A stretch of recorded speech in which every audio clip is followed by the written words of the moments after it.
That was for Countess Coloratura. This is for me. And what I want is premium oats. Oh, well, we have lots of tasty oats right here in Ponyville. I would not feed those to a chicken. I want top-of-the-line Appaloosan oats. But that's impossible. Do you want me to pull Countess Coloratura from your little podunk charity show? Because I will. What an asshole!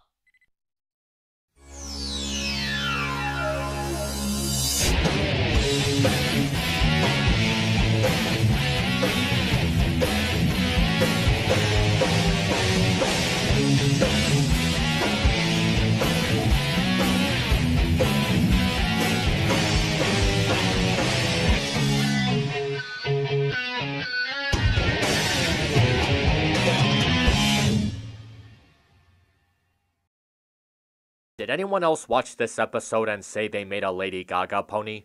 Nope, just me? Well, then let's get to it. It's the main attraction, Amy Keating Rogers' last episode. Does it have her leaving on a high note, or is it just a mediocre outro from the staff? Time to find out. Applejack, Pinky, and the other main six are setting up a concert to support a charity festival when Pinky reveals that she booked an appearance by Countess Coloratura, the biggest pop star in Equestria.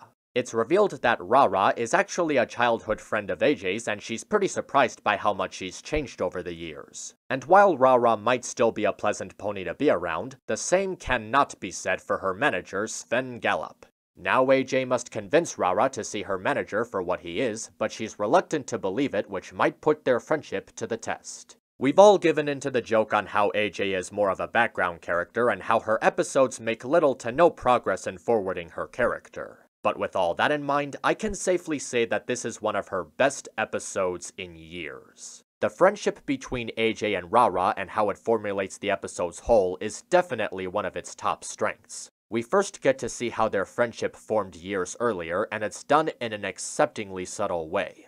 It's brief, but it's clear that they enjoyed each other's company, they made the best of their time at camp, they talked about their interests, and they helped encourage each other sometimes, even staying in touch after they went back to their houses. It's also great to see how even after all these years and how much they've changed, they still recognize each other and still remember their friendship for each other. What makes it even better is how fun Rara is as a character, showing why AJ would still want to be friends with her. That's Lena Hall providing the voice, and she adds a lot of oomph to this performance. From the moment she comes up, you can tell that she has this spunky edge to her looks and her way of presenting herself on stage. She also presents how some of her interests changed, and she's taken on a raving art style that's heavily contradicting to her more heartfelt singing from earlier. She has a strut nature as she walks with her fans taking pictures, gets dramatically tired, and can be a little too quick to judge. But to balance it all out, she's not just a stuck-up bad girl. She's a very considerate and caring celebrity who truly appreciates her fans and the support that she's been given by them.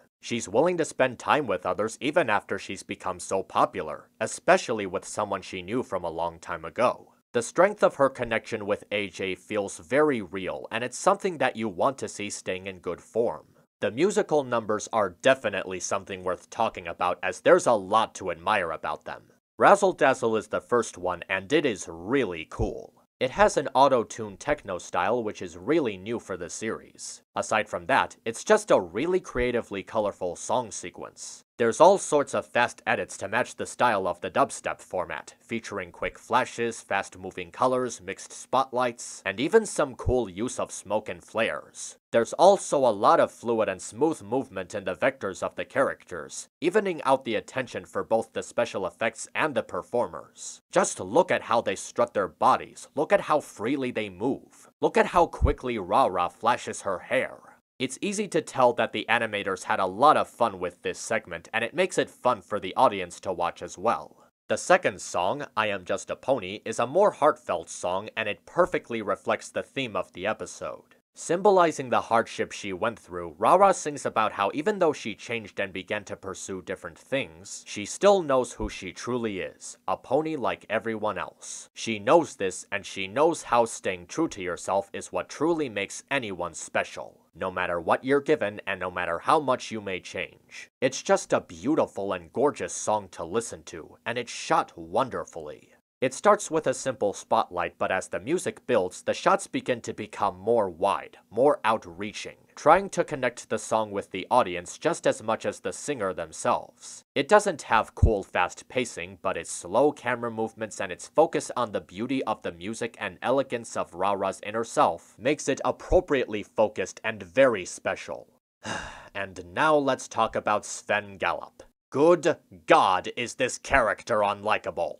And the thing is, it's not even one of those you love to hate them type of characters. This guy is just uncomfortable. There isn't anything that really stands out about his character or his appearance outside of just using Rara's image to manipulate others into giving him what he asks for. Even dismissing charity for school children, which is just really bitter. The scenes where he threatens Pinkie Pie are especially nasty, with no real charm put in to make it the least bit tolerable. Even if that's what they were aiming for, it doesn't make the character good. And a not good character is never a good thing. Even Spoiled Rich had a silly snooty attitude about her and had a somewhat interesting design, and Principal Cinch had more of a motive in that she wanted Crystal Empire School District to look superior to Canterlot High's. Sven Gallop's selfishness just has a cold, uncomfortable sting to it, and it just really rubs me the wrong way. That, and he made Pinkie feel bad. The contest for the fillies and schedule me a spa treatment. Now that I don't have to oversee a rehearsal with those brats, I have time for the works. You know the drill. Deliver, or the diva ditches your dippy charity. God, I hate that guy! The last 5 minutes is when the episode really begins to shine. We see AJ encouraging Rara to believe in herself after losing Sven Gallop, showing her the importance of remembering who she is and cherishing it, staying true to herself and using it to value her relationship with others. With that in mind, she recaps the song she sung with AJ so long ago, even inviting her on stage, giving a deep and meaningful reflection onto their early years. Seeing AJ helping out others instead of needing help herself is what really put her in a meaningful leading role this time around. And I truly can't think of how it could have been handled better than it was here.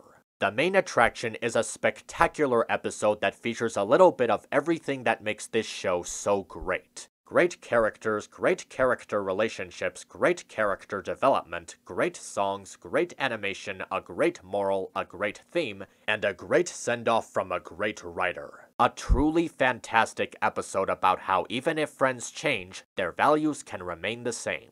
Amy Keating Rogers, thank you.